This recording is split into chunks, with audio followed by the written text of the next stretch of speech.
Hey guys, it's Alex and Dad from 7th Hour Films back again with Doctor Who. Last time on Doctor Who, we had the Five-ish Doctors reboot. What was that one about? Well, first of all, 5 is a relative number. Yeah. There were like 8 doctors in it altogether, I think. Yeah. But yeah, it was just a great little script from Peter Davison, who wanted to get himself and Colin Baker and who's the other one? Sylvester McCoy. Yeah. Trying to get them into it, and just had a great amount of fun with Paul McGann, and I mean, even we were just saying Sir Ian McKellen and Peter Jackson and Sean Pertwee, and some of the others. So, a lot of fun. Yeah, it was a fun little video. This time around, finally, after a year and a half of people telling us to watch this in the comments, we are finally watching An Adventure in Space and Time. Okay, this is a docudrama about the beginning of Doctor Who with the Hartnell era.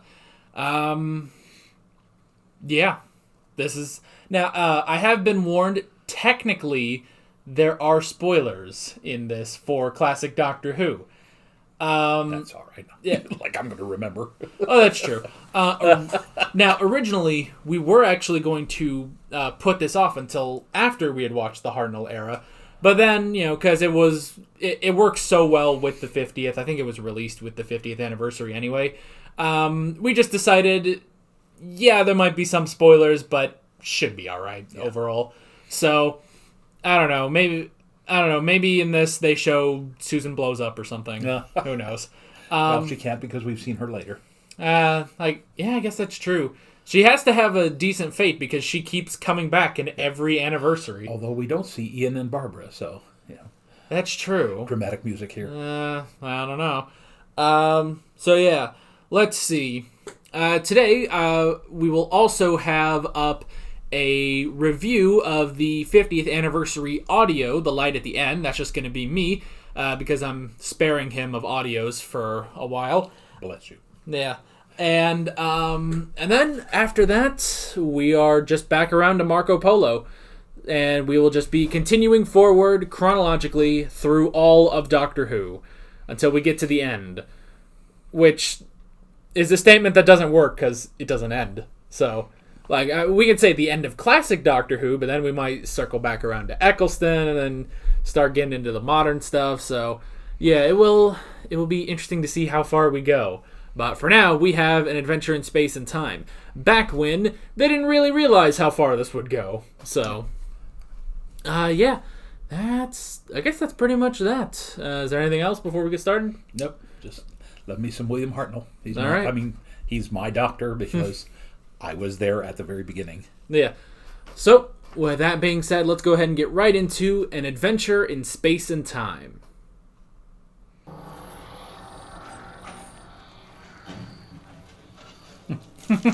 Everybody smokes.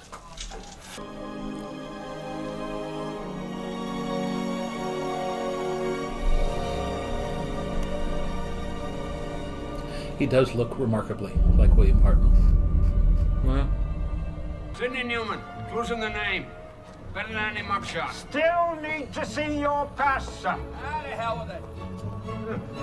That's not the way we do things at the BBC, sir. Again, I know who that actor is, but I can't put his name. So she put it about a bit. Not.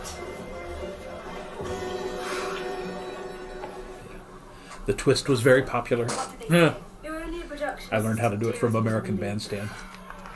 There she is, Valentina Tereshkova, looking appropriately enough on top of the world. Yeah, they were very lucky to get those first Russians up and back.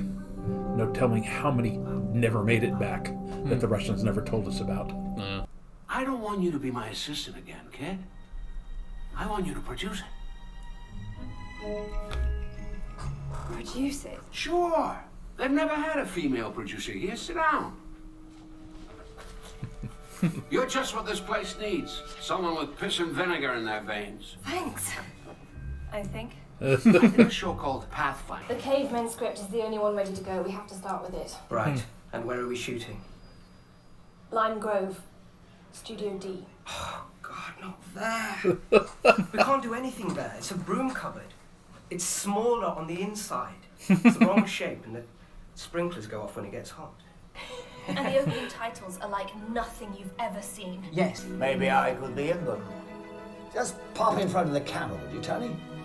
Let's see how that looks.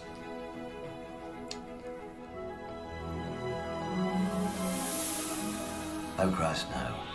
That's terrifying. They did it later. Yeah. It's what you do so well, Mr. Hartnell. Stern and scary. But with a twinkle. Trust me, Bill, you're perfect for it. No one will be able to resist you. Really think so? C.S. Lewis meets H.G. Wells meets Father Christmas. Doctor Who?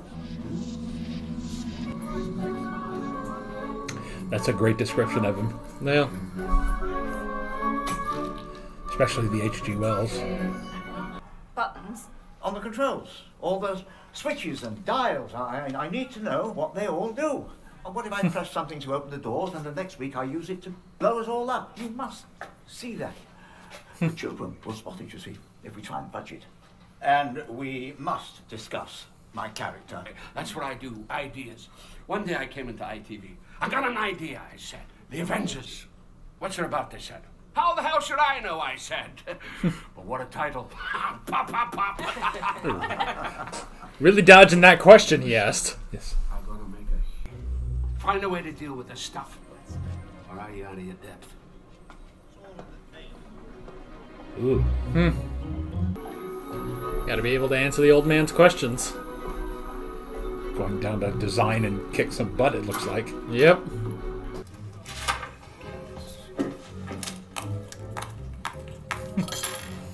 Maybe the muse. The round things. Here, madam. Here's your bloody TARDIS.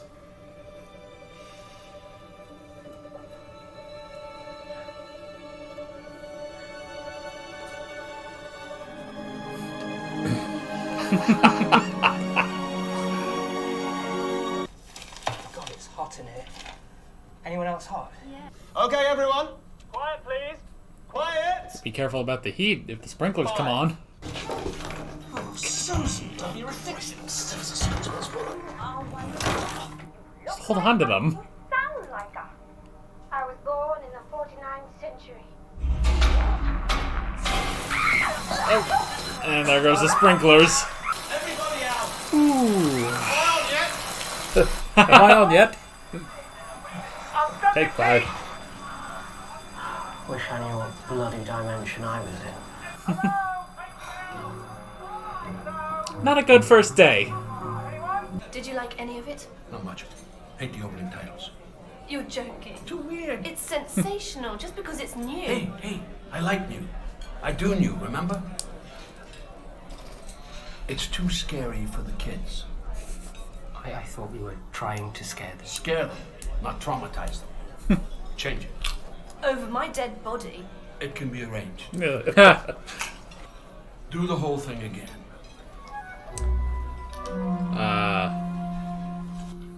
That's right. There are 2 different versions of the first episode. We just watched the better one. Just, we're going to find one. He got the name wrong. Can we go back? Can we go back? We've already stopped recording 3 times. Only one more edit allowed, son. Thank you, Mervyn. Barbara! 4 edits in a whole show. It's so bloody primitive. Young man, speak truth. BBC equipment from Stone Age. But we have no choice, do we? Onwards, Warris, onwards. Okay, stand by on 1. We did mention during the Daleks that he never got Ian's name right. What did he call him? I think he says, like Chester's son instead of Chesterton. So. And that takes you into the Daleks.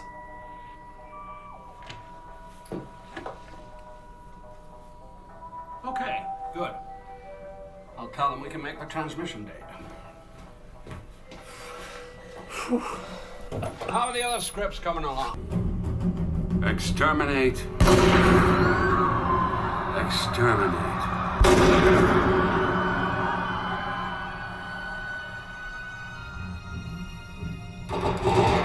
It is with deep regret that we announce that President Kennedy is dead. He was shot down as he was driving in an open car through the city of Dallas, Texas. Vice President Lyndon Johnson was yesterday sworn in as the 36th President of the United States following the assassination of John Fitzgerald Kennedy in Dallas. Exactly the way I remember it. Probably the exact broadcast, too. Yeah. I will say it's a little weird that they took a break. For the only thing they took a break for in the middle of that news was Doctor Who. And then these Daleks. Daleks. Exactly what I wanted to avoid. Cheap jack science fiction trash. Have you read the script? Yes. Really? Well, enough to know garbage when I see it. Jesus, door locks. Daleks! Whatever! Bug-eyed. They're not bug-eyed monsters! Repeat episode 1 before episode 2. No one was watching because of the assassination. Oh, I see. This is Kennedy's fault. We deserve a fair crack of the whip, Sydney. You better be right about these Daleks. Let me be very clear, young lady. Your neck's on the block.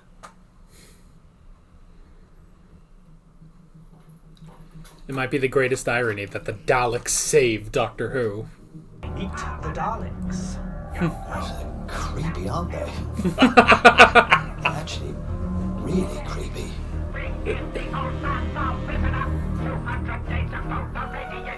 It's such an odd design, but they are a little intimidating.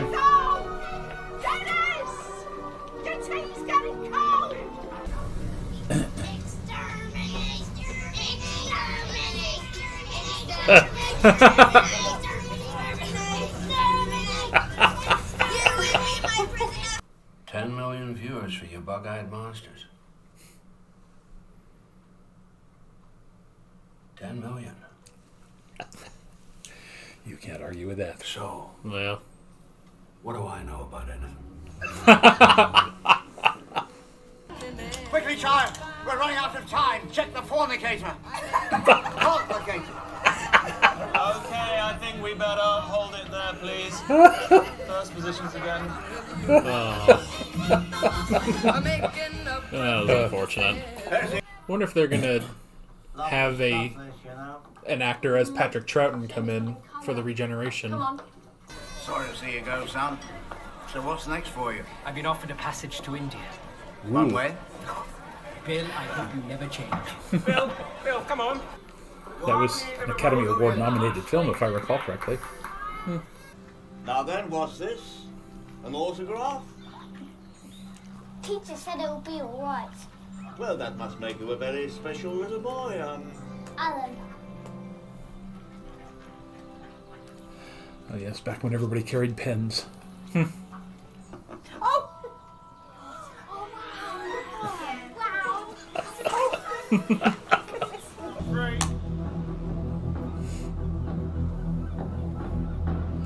Daleks at Parliament. Time to move on, Bill. Aw. There's lots of other things I want to do. Well, of course. And there's more to life than just screaming at nasty monsters. That's no way to talk about me.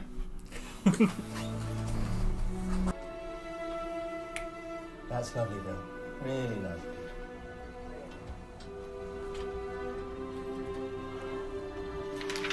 Doesn't like farewells, does he?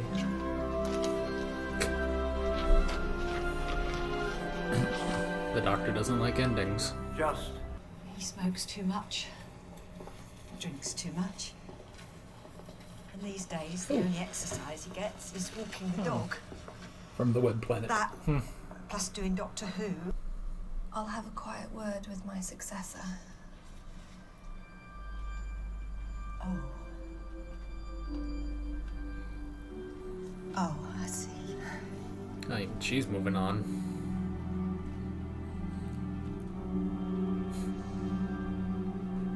No, can't do that.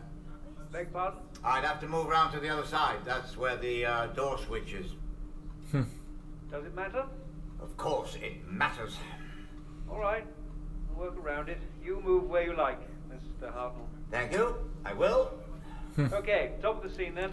Just gotta stick to continuity. Well, we can't have Doctor Who without Doctor Who, can we?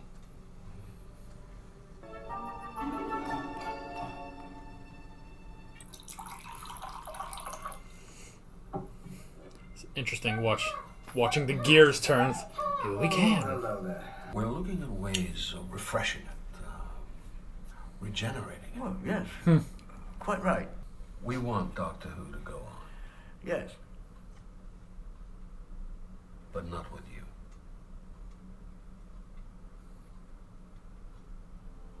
Like you said, things have got to change. Who have you got in mind? You approve? Oh, yes. Quite. Patrick Troughton. Excellent choice.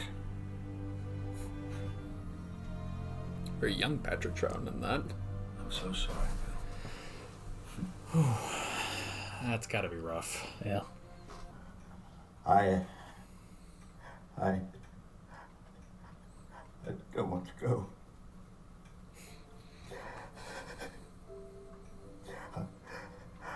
I don't want to go. I don't want to go. I don't want to go. I don't want to go. I told them, there's only one man in England who can take over. Oh? Couldn't they get him? Oh.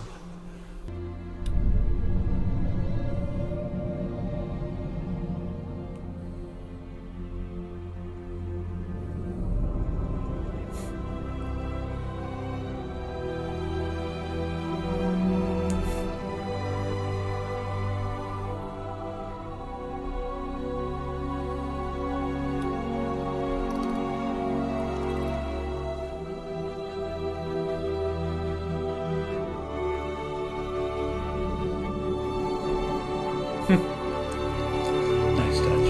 Yeah. One day, I shall come back. Yes, I shall come back. Until then, there must be no regrets, no tears, no anxieties. Just go forward in all your beliefs and prove to me that I am not mistaken in mine.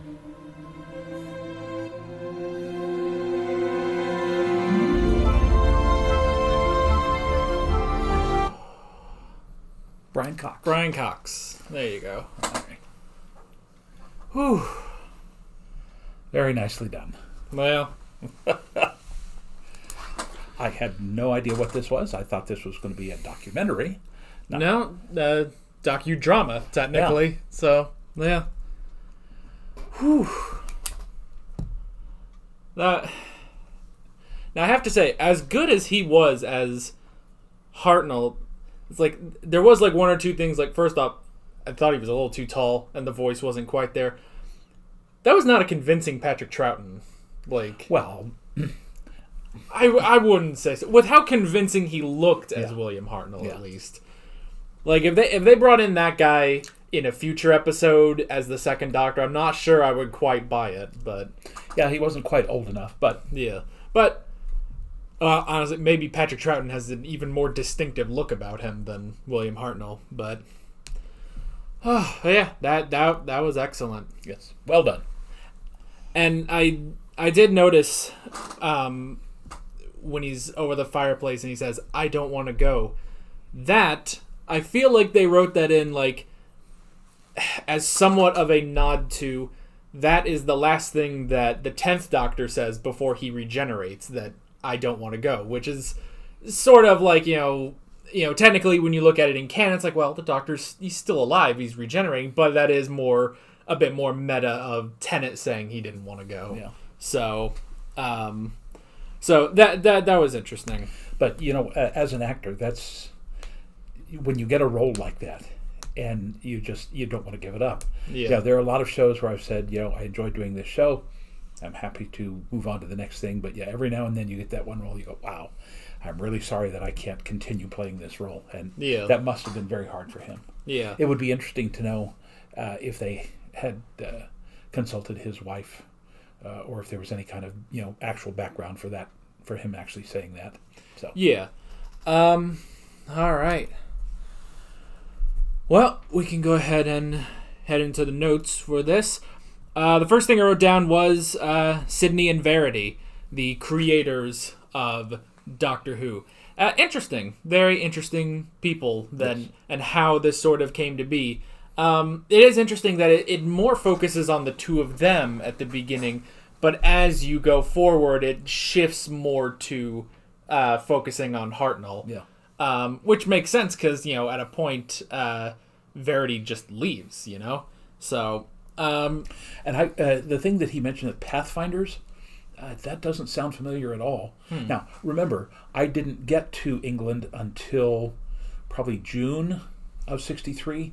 So if Pathfinders was before that, then I wouldn't have seen it. And I don't remember seeing any shows like that in the fall of 63 when this premiered.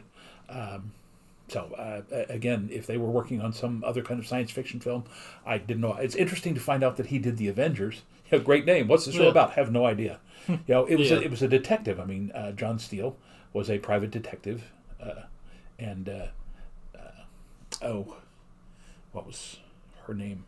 Honor Blackman played. I can't remember. He always had a female companion, and the female companion was actually more of the one who was the muscle, because she was trained in karate and jujitsu and all that, and John Steele was more of the brains of the outfit. But it was an excellent show, and it's nice to know that Sidney produced or created the Avengers as well as Doctor Who.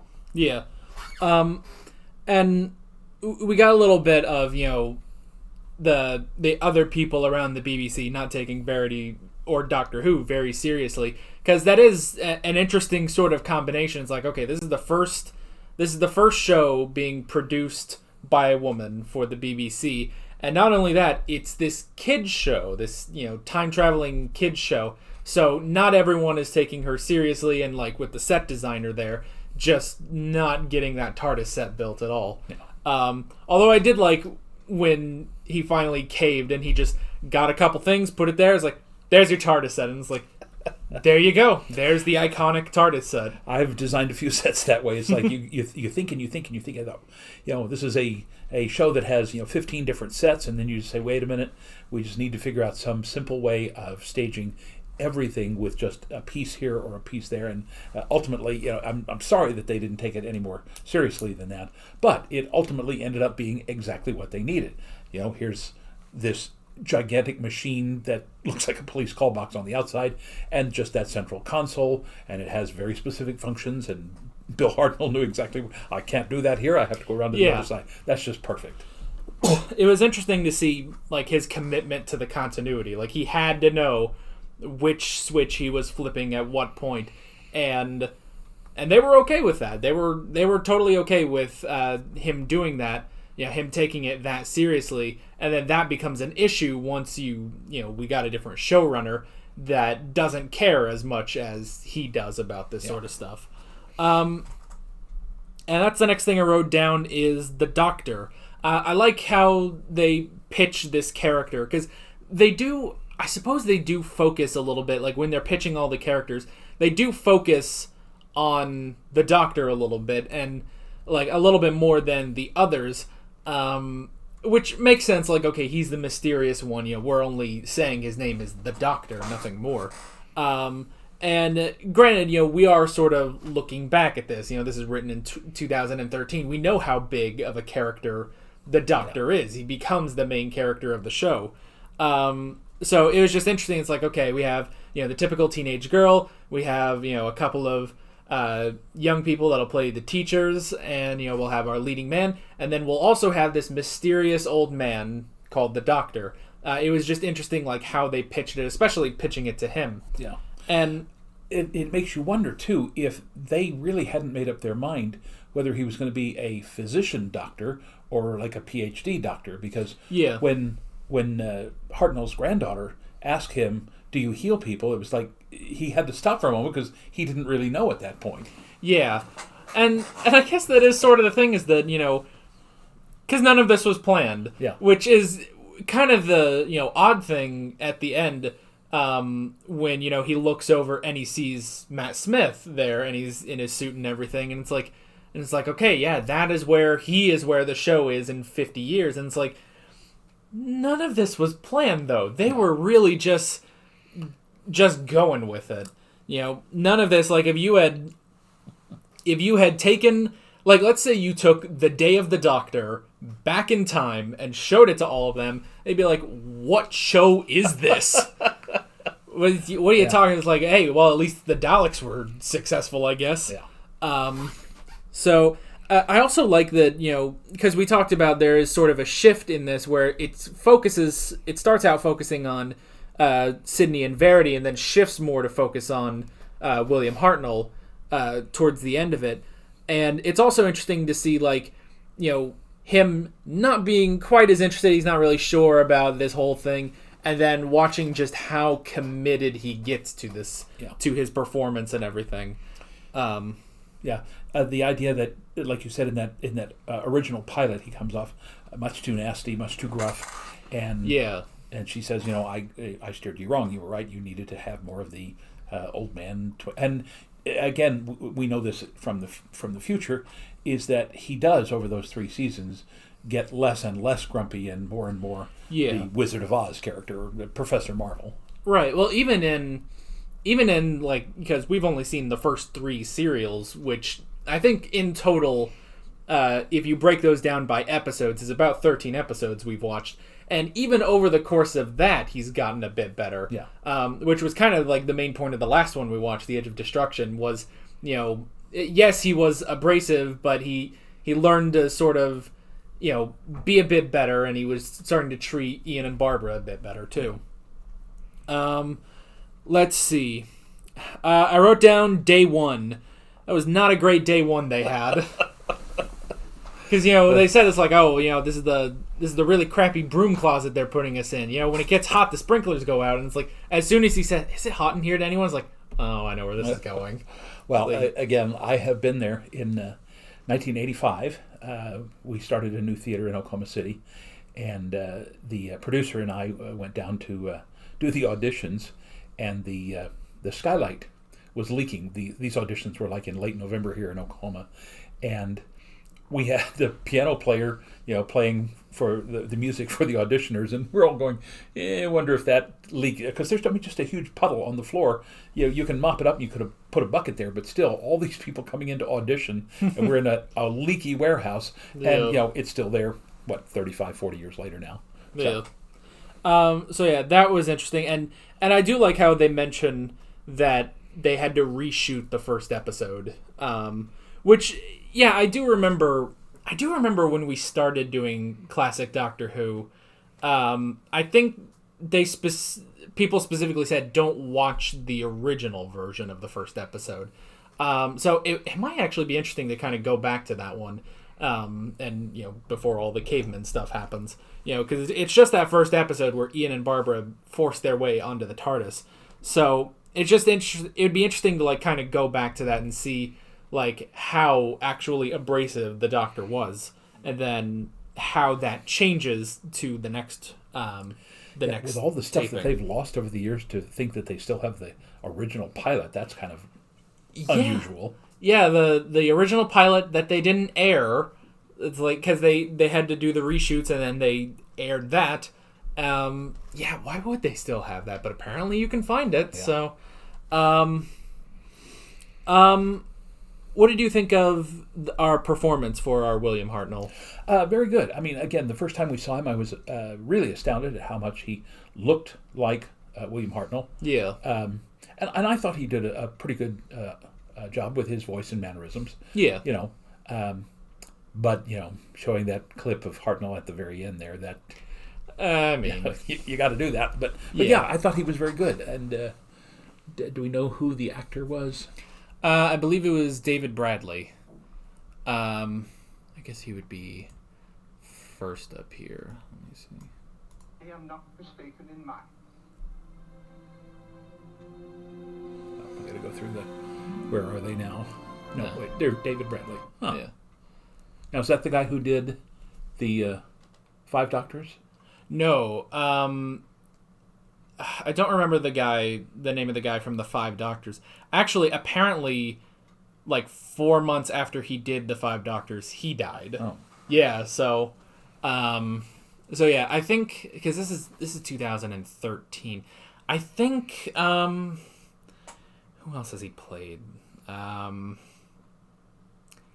mean, I know he was in. He had sort of a minor role in the Harry Potter movies, but that's about all I can. Okay. That's all I would know. But yeah, he was a pretty good. He was a pretty good Hartnell, I will say. Yeah. I will say, just a little tall.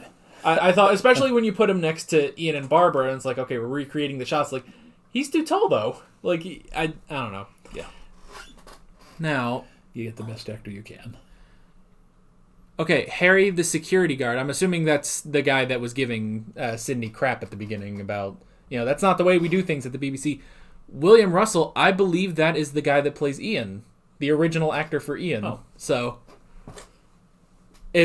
correct me if I'm wrong, but I'm pretty sure that's the original actor for Ian. So if he came back, even just for a cameo, that's pretty cool, actually. Let's see. I wrote down the titles. When they were talking about the title sequence for Doctor Who, I thought that was funny. With Sydney saying it's horrifying, and then trying to figure out okay, well, can we put Hartnell's face in there? And they try, and it's good. No, that's terrifying. We can't do that. Which is interesting because from the second Doctor onward, they would do that. Yeah. So I wonder what changed for that. So yeah, I thought that was interesting. And I'm just saying, just in general, that, well, was it specifically them putting Hartnell in that was terrifying, like they were saying when they were all out for lunch, or was it the specific weird effects for that? Probably intro? A little bit of both. You have to, you have to understand that Hartnell's probably the scariest looking of all of them. You get into the heartthrobs like Davison and Tennant and stuff like that, but even Tom Baker and Colin Baker and Sylvester McCoy. They're unusual looking, but Hartnell's just that incredible hawk-like face. Yeah, and having him come emanating out of all of that what appears to be lightning or bizarre otherworldly stuff. Yes, I can imagine how they thought that was really cool. I guess that's true. I wish they had gone a little bit more also into the creation of that effect, as well as Ron Grainer's theme song and how that came about. Yeah. Let's see. I wrote down episode 1 and JFK. So that had to have been the actual broadcast of the news about JFK, which you were saying was throwing you back all the way. Yeah.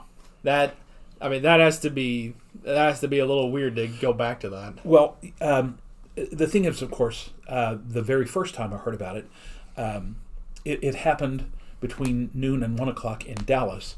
But it was already, therefore, between 6 and 7 o'clock over in England. Right. And again, just like our family, we had a Friday family fun night. We always used to go out to the non-commissioned officers club there at RAF Lakenheath, and we had gone there. And I was in line ordering a hamburger and some French fries or something, and went to the table. And my mom said something to the effect of, "You need to go wash your hands." And so I trundled down to the bathroom, and while I was washing my hands, I heard over the PA system, "Ladies and gentlemen, we have word that the President of the United States has been shot in Dallas." And of course we went back, and my parents were from Dallas, so they were devastated by that.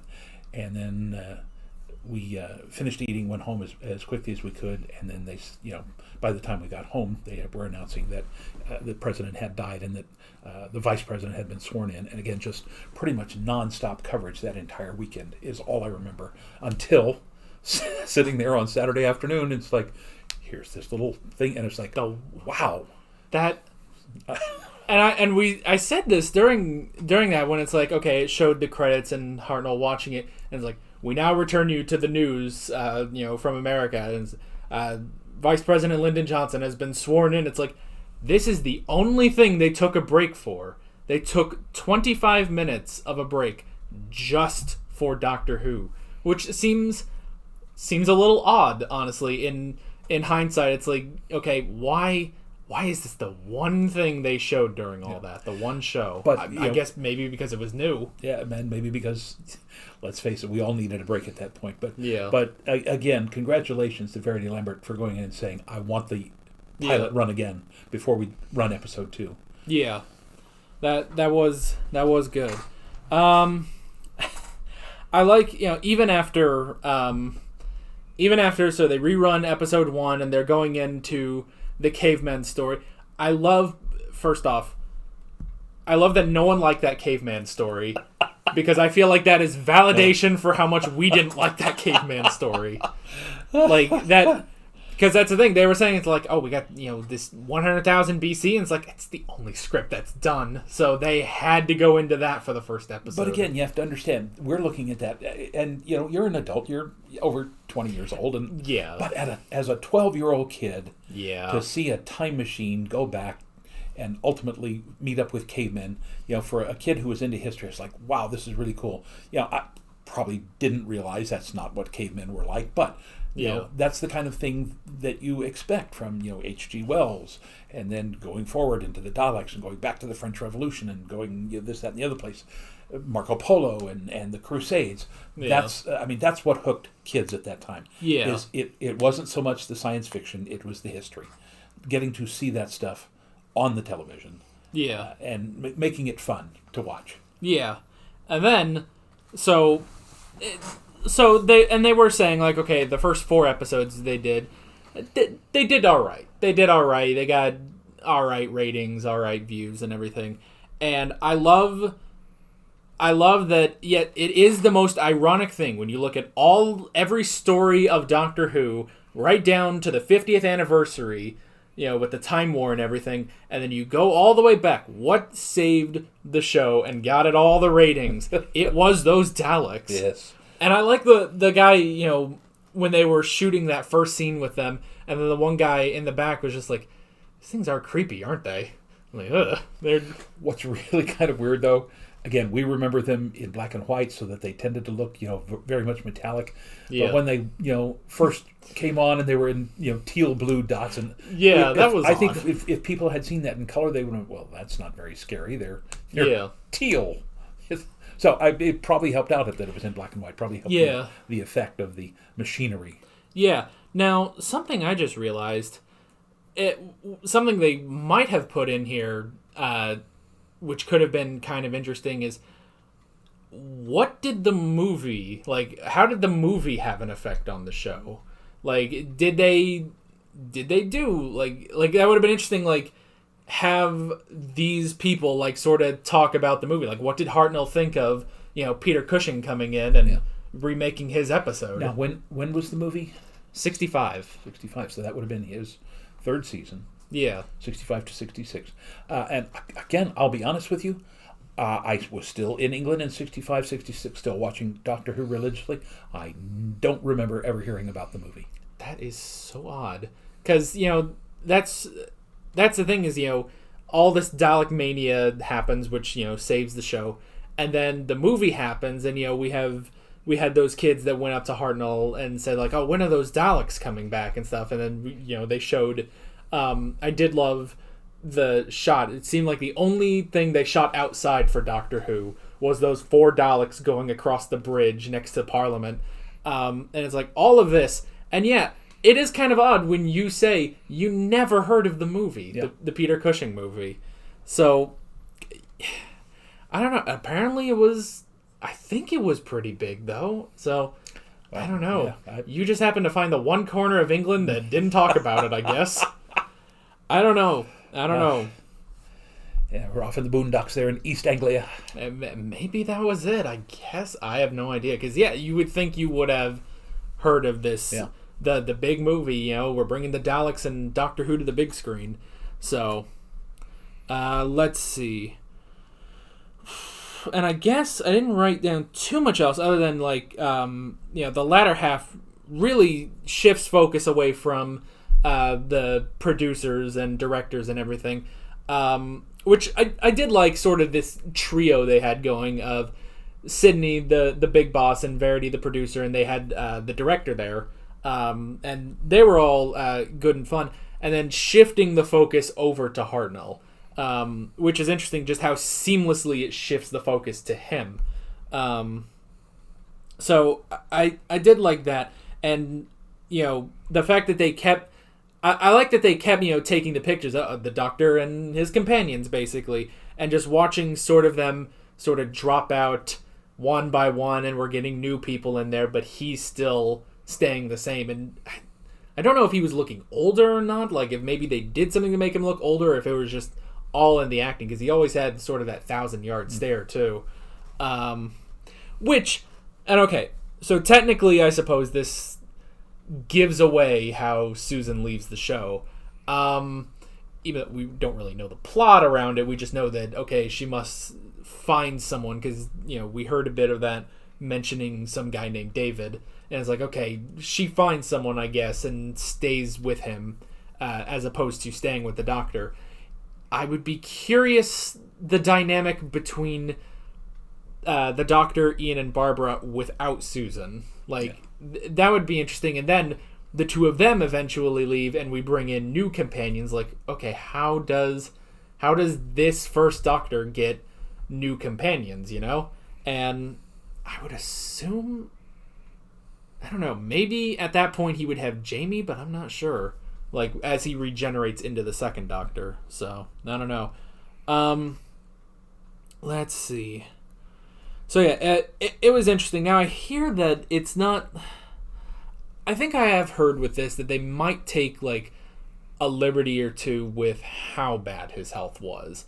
Because that's the thing. When he's, really screwing up all of his lines and, it's really showing, it's like, okay, he needs to get out of this. And it's like, well, but like it said at the end, it's like, okay, he got one or two more roles before he retired, and they do bring him back for the 3 Doctors, after a few years. So it's like, I'm wondering how much of that is more like dramatized for this specific special. Well, yeah, I will be honest with you.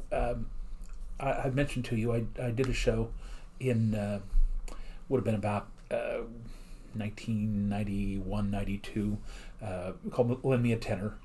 Very physical show for me, and although I really, really enjoyed it, I'm in my early 40s at that point, and then in 2009, almost 20 years later, they asked me to come back to do the revival, and it's a great part, and yet when I was done with it, I was just completely wiped out, because it was much harder for me in my late 50s than it was in my early 40s, and even a man at 56, the fact that he's doing this literally 52 times a year, he's the schedule. We saw that one time where they literally didn't have they had an episode that didn't have the Doctor in it, because they were, I guess that was that Troughton who needed who needed a week off. So the fact that they couldn't do that would wear on anybody. And the fact that the man, like his wife said, he smokes too much, he drinks too much. He's got arteriosclerosis, which makes it hard for him to breathe. And although it wasn't an extremely physical role, just to be going, 8-12 hours a day, probably 5 or 6 days a week, that I imagine just physically wore him out, and that he just literally could not catch his breath. Yeah. But despite that, it took so long before he accepted that he needed to get out. And honestly, like, the idea never crossed his mind until Sydney just said, you need out. You need to get out of this. Yeah. So, well, I mean, it's one of those things where he knew it. It's just like, last school district I left, I knew that I had to go, but it wasn't until I finally just said, this is it. I can't do this anymore. So, but I'm fortunate. I got another district, and I'm very happy there. So it's sad that he couldn't recuperate and then go on to do some other things. But let's face it, the man goes down in history as Doctor Who. Yeah. All right. Without Hartnell, there is none of the rest of them. Yeah, that's true. And I'm sure by the time he died, he must have known that. Yeah, because I mean, by that point, the fact that there had been at least two other Doctors by then. Yeah, by 75, yeah. But again, just the success of the show, the fact that they made the 2 movies. Yeah. It's just one of those things where he had to have known that he would be remembered for that. Yeah, and honestly, with the 2 movies, it's like, they made a movie, and it's like, okay, they got Peter Cushing, and it's like, but they hired Peter Cushing specifically to be William Hartnell in those movies. So, Not that he did it well, but that's a whole other can of worms. Yes. Let's see. Oh, and just again, personally loved just those couple of little cameo shots from the Web Planet. You know, the butterflies and the moths and things like that. Again, I don't know why, but that was one of my favorites. That and the Crusades. Well, it's like his granddaughter said, you know, oh well, you know, the butterfly things, they're pretty, and it's like, oh well, maybe they can fight the Daleks. It was just nice.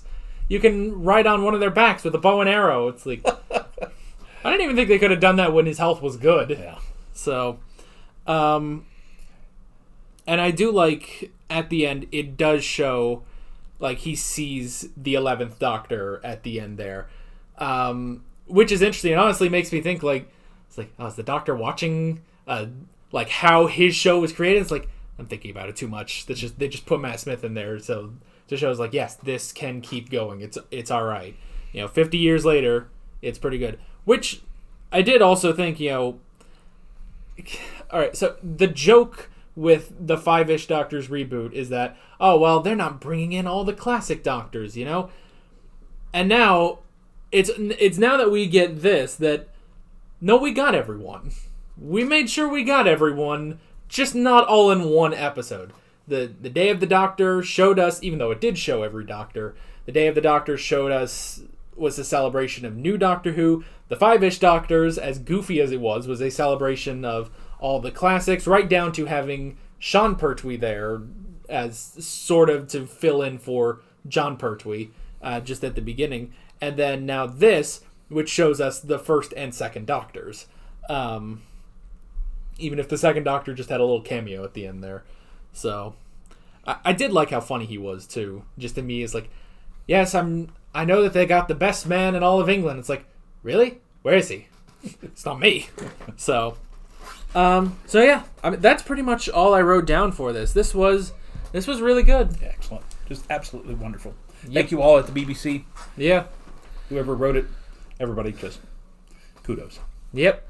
This was pretty good. And next week, we will be going right back around. We'll be picking up with the Hartnell era with Marco Polo, which is completely missing, but not going to stop us. So, that will be, I mean, that's going to be interesting. 7 episodes of reconstructions, but okay. Yeah. We'll power through it. Yeah. And then I think after that, we'll have a good stretch where I think they're pretty complete. So, but yeah, that is pretty much that. With all that being said, we're Alex and Dad from 7th Hour Films, and we will see you guys next time. Take care. Alright guys, thanks for watching this video. If you want to watch more of our Doctor Who reactions, you can click on the playlist, you can subscribe if you haven't done that already, and be sure you hit that notification bell. You can support me on Patreon and follow me on social media, links below in the description. See you guys later.